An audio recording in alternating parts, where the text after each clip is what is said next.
Oi pessoal, tudo bem? O Gustavo aqui de volta para continuar esses nossos vídeos a respeito de segurança internacional, política, discussões geopolíticas também, que acabam envolvendo essa temática no cenário internacional. Trabalhando um pouco dessas conceituações, desses elementos que a gente está buscando apresentar nos vídeos que a gente está fazendo recentemente aqui no canal, me parece ser interessante a gente perceber fazer uma distinção bem interessante, que dá título a esse vídeo, e que é mais né, que esse vídeo tem o objetivo de debater. Afinal de contas, a segurança é uma política de Estado ou é uma política de governo? Né? Então, eu quero rapidamente aqui, né, não acho que vai ser um vídeo muito longo esse, apresentar, né, uma discussão dentro da área de segurança internacional, que é muito importante para a nossa discussão e para o nosso debate, que marca questões políticas, administrativas, constitucionais, muito relevantes na área de segurança internacional, que acabam trazendo para nós uma capacidade de analisar algumas consequências principais que eu quero trazer aqui para que a gente possa debater e discutir em conjunto. Né? A pergunta é, então, afinal de contas, a segurança internacional ela é uma questão de Estado ou ela é uma questão de governo? Né? São dois termos diferentes que eu quero delinear um pouquinho melhor para a gente trazer as consequências, principalmente, dessa distinção para a nossa discussão sobre segurança internacional. Então vamos lá. Em primeiro lugar, né, a diferença entre Estado e governo. Esse é o nosso ponto de partida essencial, né? Uma vez que é nessa distinção entre Estado e governo que a gente vai buscar compreender se a gente pode classificar a segurança internacional enquanto uma questão de Estado ou enquanto uma questão de governo. Né? Nesse ponto, a gente entra numa discussão fundamental na análise do Estado, não só, enfim, pode ser na ciência política, pode ser nas relações internacionais, na geografia, enfim, em diversas áreas, que é justamente a distinção entre Estado e governo. Né? Essa distinção acompanha um pouco da lógica da política internacional e acaba afetando os costumes, a teoria e a prática das relações internacionais. Né? Como que a gente pode, então, distinguir esses dois elementos, Estado e governo? Nesse sentido, tem um documento muito interessante que nos ajuda um pouco a fazer essa discussão, que é a Convenção de Montevidéu. Né? Essa convenção ela foi assinada no âmbito das conferências pan-americanas, que eram esforços de encontro entre chefes de Estado e chefes de governo do continente americano, né? Que se reuniam, enfim, para debater questões relacionadas à economia, à sociedade, à política, à segurança do continente como um todo e que deu origem à Organização dos Estados Americanos, a OEA, né? E essa convenção, ela determinou pela primeira vez, ela colocou em palavras pela primeira vez num documento só o que constitui um Estado. Né? No jargão jurídico, a gente diria que ela positivou pela primeira vez, ela deixou positivado, deixou escrito pela primeira vez o que é um Estado, o que constitui um Estado. Né? E essa convenção ela é muito importante para nós, uma vez que ela foi criada no âmbito dessas conferências pan-americanas e depois no âmbito da OEA, da Organização dos Estados Americanos, mas ela foi adotada no sistema internacional, pela ONU e por outros organismos, enquanto um costume, né? Enquanto padrões, características, elementos que ajudam a entender o que constitui um Estado. Né? E assim permitir o reconhecimento de um novo Estado ou de um novo governo quando algum dos dois acabam surgindo. Essa convenção de Montevidéu, ela tem um nome assim completo, bem interessante, ou seja, a Convenção sobre Direitos e Deveres dos Estados, que é o nome completo dessa convenção, assinada em 1933, que teve assinatura de 18 estados, ainda que ela não tenha sido adotada de maneira integral por esses países, porque Estados Unidos, Brasil e Peru fizeram algumas reservas com relação aos artigos dessa convenção que determina justamente essas práticas de relacionamento entre os países. Né?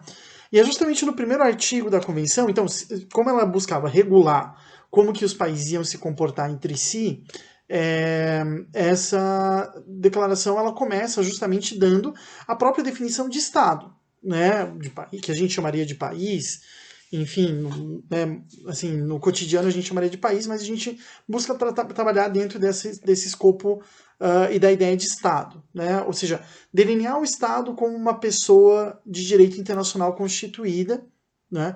Afirmando-se que para isso, para que um país fosse incluído na comunidade internacional, ele devia necessariamente cumprir com 4 requisitos, tá? Então, 4 pontos que o país deveria ter ou deveria cumprir com para ser reconhecido enquanto um Estado, enquanto um país. Né? Quais são esses 4 elementos apontados pela Convenção de Montevideo?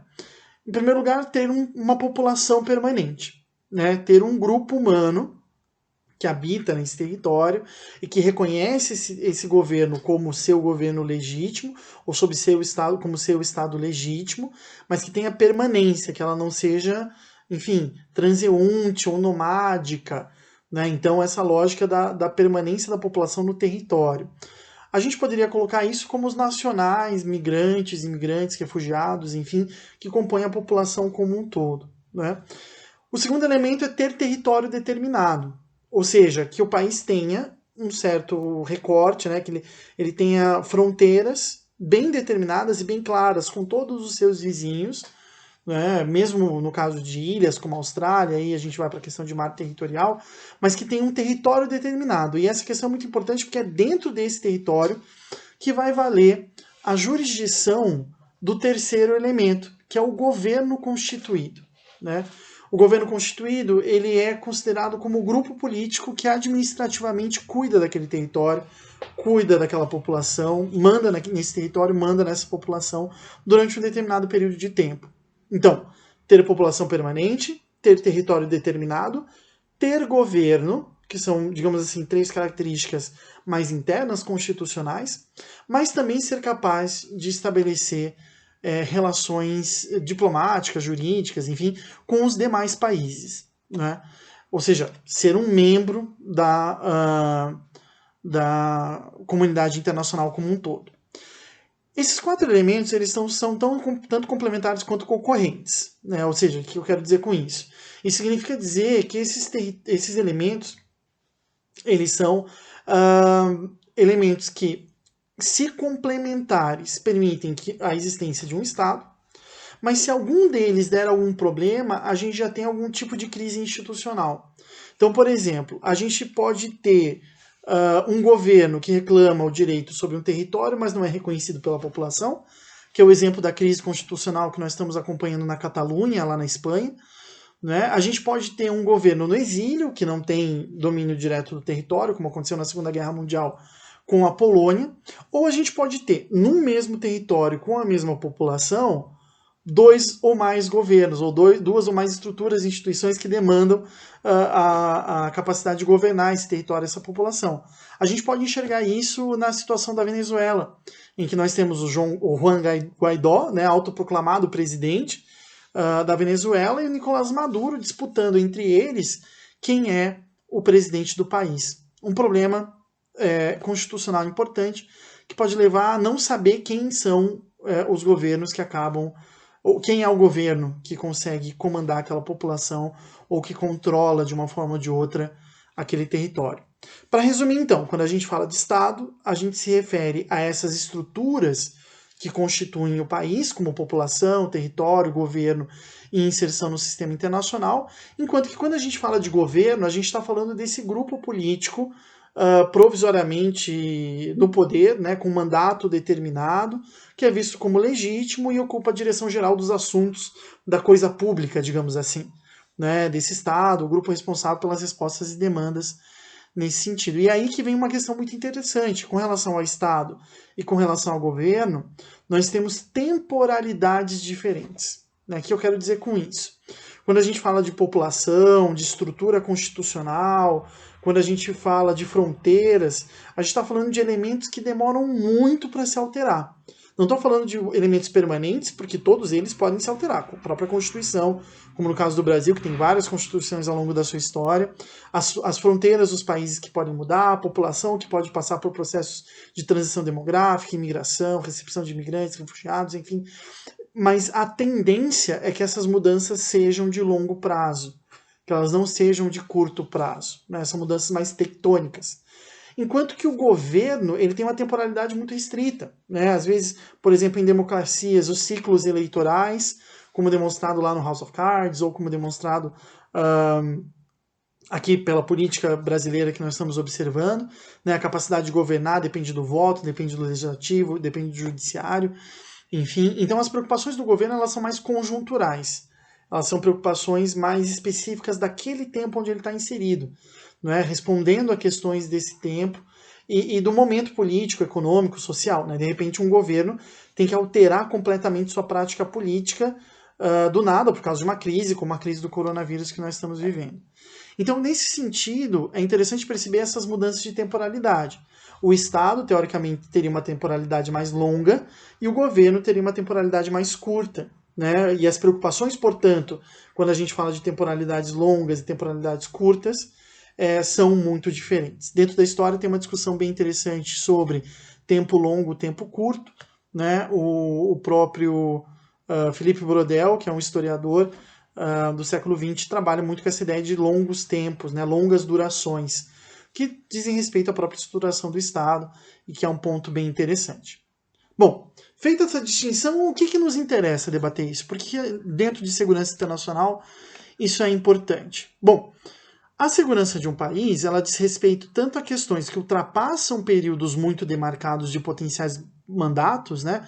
Por exemplo, são questões que são mais perenes do que apenas um mandato presidencial, ao mesmo tempo que se a segurança internacional é, como a gente já falou, uma prática e um conceito, ela depende para ser executada da atribuição e alocação de diversos tipos de recursos. Né? Tem um autor português, o Alexandre Reis Rodrigues, que ele coloca a questão da seguinte maneira. Percebe-se a segurança como um investimento e não como um encargo quando se está a ponto de perdê-la. Estamos vendo isso no coronavírus, né? Ou seja, a gente está enxergando de que maneira o investimento numa rede mais ampla de saúde pública teria sido muito interessante para enfrentar esse momento de pandemia. E a mesma coisa pode ser dita com relação à segurança, ou seja, há investimentos na área de segurança que devem ser feitos independentemente das intenções políticas, independentemente das intenções temporais ou localizadas de governos, né, questões políticas. Então, investimento em as Forças Armadas, né, são constitucionalmente estabelecidas, ainda que seu comando possa ser alterado. Investimento em segurança pública, desenvolvimento de doutrina, de treinamento, né, tudo isso, teoricamente, pode ser entendido como uma questão de temporalidade mais longa e não uma questão de temporalidade mais curta. Né? Que é, na verdade, a discussão sobre a segurança num aspecto estatal, né, ou numa questão, a segurança num aspecto governamental. De certa forma, então, a segurança internacional se encontra num paradoxo, a gente poderia falar. Né? Ela deveria ser uma questão de Estado, ela deveria ser uma questão estrutural, pelo menos tacitamente, quando não explicitamente, constitucional. Né? Ao mesmo tempo, e por outro lado, ela também depende de escolhas políticas feitas pelos governos, né, que se encontram no poder de forma temporária e que tem que responder de uma forma ou de outra, alguns pressupostos ou relações políticas que eles fazem de escolhas estratégicas na hora de alocar recursos e pessoas. E aí que a gente pode falar de políticas de Estado de segurança e de políticas de governo nessa área. Essa distinção ela não é muito clara e a intenção desse vídeo é mais apresentar essa distinção que é muito importante, mas ela nos ajuda a definir um pouquinho melhor ou delinear e compreender porque a gente pode falar que há escolhas políticas relacionadas ao tema de segurança que visam dotar o país de capacidades reais e de longo prazo para atender às suas questões de segurança, e por que há escolhas políticas dos governos envolvendo o setor de segurança, mas que tem mais resultados políticos diretos de apoio ou reprovação ao governo, e não uma questão de atuação direta na questão de segurança. Né? Então acho que essa distinção ela é muito importante para a gente separar o que é realmente questão de segurança e o que é, em jargão bem popular, politicagem utilizando-se da segurança para isso. Tranquilo? Então acho que essa é a ideia desse vídeo não era ser muito curto, comprido, mas ele está com aí 15 minutos já. Então, acho que eu vou ficando por aqui. Se vocês tiverem alguma dúvida, por favor, não se esqueçam de colocar aqui nos comentários. A gente se alimenta muito das propostas de vocês. E estando aqui nos comentários também, assistindo esse vídeo, não se esqueça de se inscrever no canal, apertar o sininho aqui para receber as nossas notificações. E espero vê-las aqui sempre. Tá bom, gente? Obrigado e até a próxima.